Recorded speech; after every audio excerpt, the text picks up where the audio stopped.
இப்போ பார்க்க போகிற கான்செப்ட் என்ன அப்படின்னா என்விரான்மெண்டல் மானிட்டரிங் பிளான். ஓகேவா?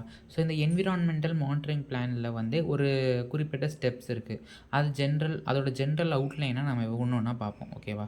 ஃபஸ்ட்டு வந்து இன்ட்ரொடக்ஷன். ஸோ ப்ராஜெக்டோட இன்ட்ரொடக்ஷன் என்ன, ஓவர்வியூ. ஸோ அந்த குறிப்பிட்ட லொக்கேஷனு, அந்த இடத்துல நம்ம இந்த ப்ராஜெக்ட் எதுக்காக ஓப்பன் பண்ணுறோம், அதோட ஸ்கோப் என்ன, அதோட கோல்ஸு, இது எல்லாமே விவரிக்கிறது தான் இன்ட்ரொடக்ஷன்ற ஃபஸ்ட்டு இது. இதோட அடுத்த ஸ்டெப் வந்து என்விரான்மெண்டல் பேஸ்லைன் டேட்டா. ஸோ நம்ம வந்து பேஸ்லைன் டேட்டா கலெக்ஷன் பண்ணுவோம். அப்படி தானே?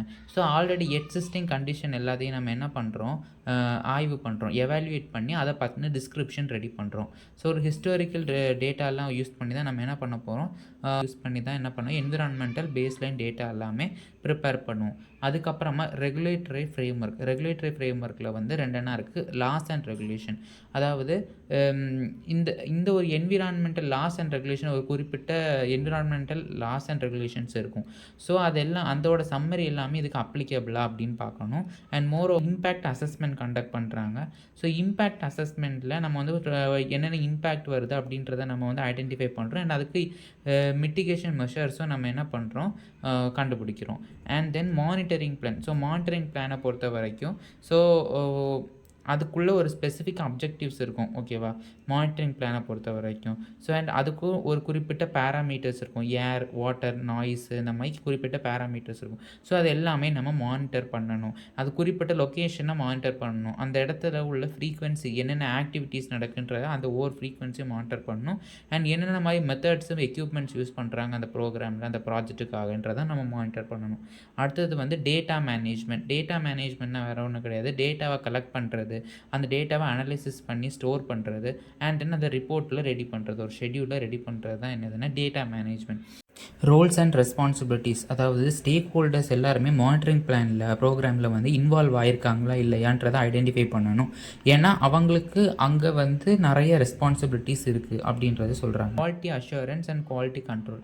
So quality assurance and quality கண்ட்ரோல்னால் வேறு ஒன்றும் இல்லை, இப்போ வரப்போகிற ஒரு ப்ராஜெக்டோ ஏதோ ஒன்று இருக்குது. ஸோ அந்த டேட்டா எல்லாமே மானிட்டர் பண்ணுறோம், அது எல்லாமே ரிலேபிளாக இருக்கணும். அண்ட் ஃபாலோ பண்ணுற ப்ரொசீஜர்ஸ் எல்லாமே நல்ல குவாலிட்டியாக இருக்கா இல்லையான்னு நம்ம என்ஷூர் பண்ணணும். அண்ட் ட்ரைனிங் ப்ரோக்ராம்ஸ் எல்லாமே, ஒரு மானிட்டரிங் ப்ரோக்ராமில் இன்வால்வ் ஆகுறாங்கன்னா அவங்க எல்லாருக்குமே நல்ல ஒரு ட்ரைனிங் இருக்கணும் அப்படின்றாங்க. அண்ட் ஸோ எமர்ஜென்சிஸ் அப்போது கம்யூனிகேட் பண்ணுறதுக்கு ஒரு குறிப்பிட்ட ப்ரொசீஜர்ஸ் இருக்கணும். அண்ட் என்விரான்மெண்டல் எமர்ஜென்சிஸ் இருக்கிறப்போ ஒரு குறிப்பிட்ட பிளான்ஸ் எல்லாமே அவங்க வச்சுருக்கணும் அப்படின்னு சொல்கிறாங்க. அதுக்கப்புறமா reviews and updates. So first update ஷெட்யூல்னு எடுத்துக்கிட்டோன்னா, ரெகுலர் அப்டேட், இந்த என்விரான்மெண்டல் மானிட்டரிங் பிளானை பற்றின ரெகுலர் அப்டேட் பற்றின ஒரு ஷெட்யூல் கண்டிப்பாக இருக்கணும். அண்ட் அதை பற்றின ஒரு ரிவ்யூவிங், அதில் என்னென்ன ப்ரொசீஜர்ஸ் இருக்குது, ரிவ்யூ பண்ணுறதுக்கு குறிப்பிட்ட ப்ரொசீஜர்ஸும் அதை அப்டேட் பண்ணுறதுக்குள்ளதும் அந்த என்விரான்மெண்டல் பிளானில் கண்டிப்பாக இனிஷியேட் பண்ணியிருக்கணும். And then public consultation and disclosure. So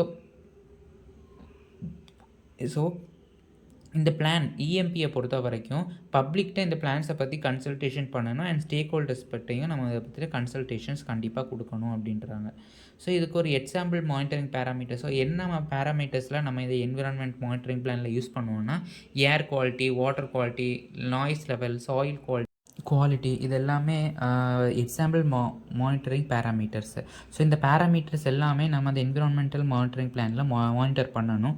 so இது எல்லாமே எப்படி மானிட்டர் பண்ணணும், அதாவது எப்படி நம்ம வந்து கேல்குலேட் பண்ணணும்னு ஆல்ரெடி படிச்சிருக்கோம். ஸோ அந்த கான்செப்ட்ஸ் யாரும் பார்க்கலன்னா நான் வந்து கார்ட்ஸில் தரேன், இல்லைனா டிஸ்கிரிப்ஷனில் லிங்க் தரேன். ஸோ அதை போய் பார்த்துக்கோங்க.